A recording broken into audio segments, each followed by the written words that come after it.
generation and ask the question, why would they do that? Sometimes I say the same thing about your generation or the older generation. There's a Pastor Harold Bullock here in Fort Worth. He answers that question, simple statement. People do what makes sense. And this, for some reason, such a simple statement has enlightened me on so many things and put together so many pieces in my life as I've considered how do I understand why people do what they do. Actually, I had it.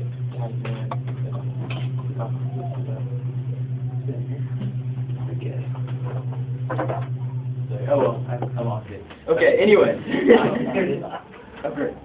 Okay, one of the ways that he explains why people do what they do is a simple diagram as well. And he gives us, drew this picture. In our heart, we have many different desires, positive and negative.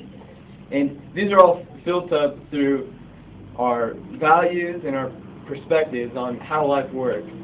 And these are all influenced by so many different factors, which result in our behavior. So, when I was thinking about my generation and why do we do the things that we do, I wanted to explore that a little bit this morning in my speech and look at kind of why the things that we do make sense to my generation. I recently began to read a book called Generation Me, which basically is a research resulted from the research of a professor at San Diego State University on the generation, a wide gap generation, anyone born between about 1971 and early 90s. You can probably guess what this generation is all about in the title. Me. Obviously, since self-focus has become such a popular thing since the 1970s, the people that have been grown up were born in the 70s. We've been raised in an environment where that's just second nature to us. We don't even have to think about it. While it was rebellious and out of the box for the previous generation, for us, we know nothing else, and we've grown to feel as normal, like a fish in water, pretty much. The research states that, and oftentimes that the generation that we grow up in will have more influence on how we end up than even more so than the families that we grow up in. I'm not sure if I agree with that statement. That's what they say in the book. One of the main values that's communicated to us growing up that contributes to this change in culture is that what's been communicated to us since we're very young is that you are special and you are very important.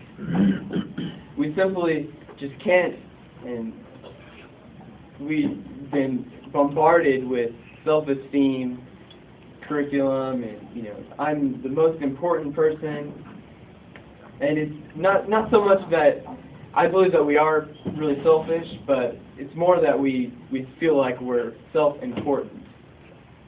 And a study done stated that teens in 1950, only about 12% of the teens thought that they agreed with the statement, I am an important person.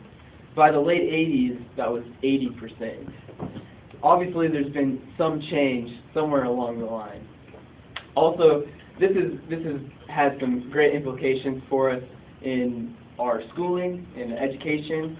With the way they teach us, they don't even want to correct kids these days in school. Back in 1968, only about 18% of people got A's in school. And now it's all the way up to 48%. However, SAT scores, testing scores are all going down. This is all resulting in just a generation of people that we feel we're obviously very self-absorbed, but also we feel like we deserve everything that we get. And we want what we want, when we want it, and we deserve it. It also has created an environment where we have no real affinity for duty or for like a group at all. We feel like I'm the most important person, and I need to do what I want to do.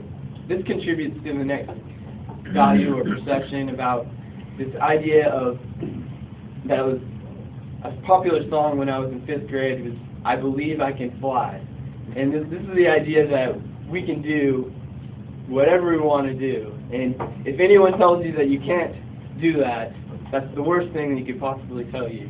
When I was growing up, I always thought, oh, someday I'll be in the NFL or the NBA. And, you know, it would be horrible if somebody told me, no, you can't do that.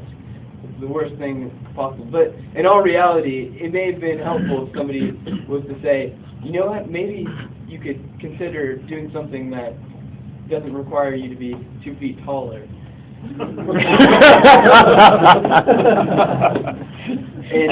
this ends up resulting in people having extremely high expectations coming out of college. And in 1999, teens predicted, according to a study, teens predicted they'd be earning about $75,000 by the time they're 30. At the time, the average income was, for a 30 years old person, was $27,000. And so obviously these high expectations result in just crushing discouragement once we really getting into the marketplace and starting to work and realizing this is definitely not as fulfilling as what I've seen in the movies, whereas all the other people that, you know, they quit school and ended up in the NBA or doing exactly what they wanted to do, traveling the world in time machines or something. The next major shift is the idea that I can do whatever I want to do, and I don't need to follow the rules at all. For our generation, it's really important to be different. In the 70s, when, you know, how the whole rebellious phase and everything, one of the things they point out in the book is that most of the things were done in groups.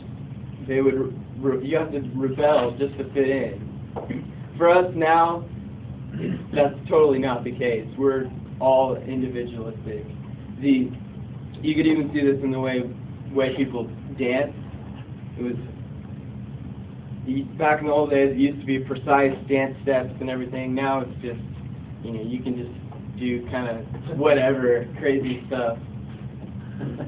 It doesn't matter at all. We see this over and over again in movies where you have to rebel against what the authority says. Movies like Pleasantville and romance movies are always about rebelling against parents.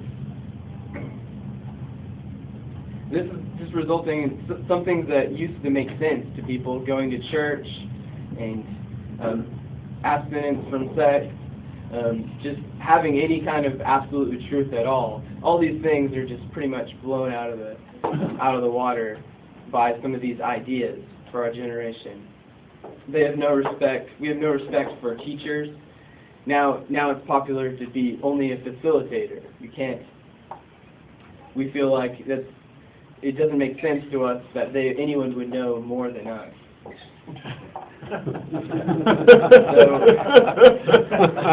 True. Also, this shows up in the statistics on cheating. We've gone from about 34% of people admitting to cheating in 1969 to about 74% in 2000. In one section of New York, there was a stop sign they did a study way back in the 70s or 60s. About 29% of people ran that stop sign. In summertime in the 90s, it was 97% of the people went through the stop sign. We obviously don't care about following the rules. So, in review, just what makes sense to my generation, really anything that makes me feel important and that agrees with that fact, and anything that follows along with my dreams and me doing whatever I want to do. And it's really important for me to be different. not conform to everyone's expectations. What can we do? Really, just be example, invest in the next generation. We're following you, so we're going to end up going in your direction. Thank you.